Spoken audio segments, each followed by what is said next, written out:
గత వైసీపీ ప్రభుత్వం అధికారంలో ఉన్నప్పుడు లడ్డూ కల్తీ అనే విషయాన్ని పవన్ కళ్యాణ్ గారు తెర మీదకి తీసుకొచ్చి ఈ లడ్డూలో కల్తీ జరిగింది, ఆ దేవదేవునికి అపచారం జరిగింది, ఈ తప్పును క్షమించండి స్వామి అంటూ కనకదుర్గం స్వామి వారి ఆలయానికి మెట్లు కడగడం జరిగింది.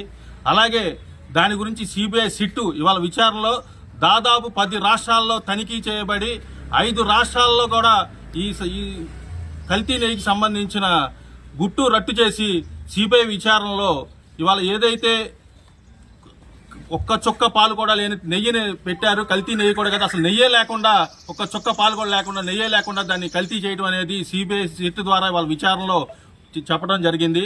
అంతేకాకుండా జంతువు కొవ్వు అనేది తక్కువ శాతం ఉందని చెప్పిందే కానీ దాంట్లో లేదనే విషయం అనేది ఎక్కడా ప్రస్తావించలేదు. కానీ వైసీపీ నాయకులు అందరూ కూడా ఈరోజు విష్ణాలయం దగ్గరికి వచ్చి స్వామి తప్పు చేసాం మేమే సర్దుకో అని చెప్పేసి వచ్చి దండం పెట్టుకోవడం జరిగింది.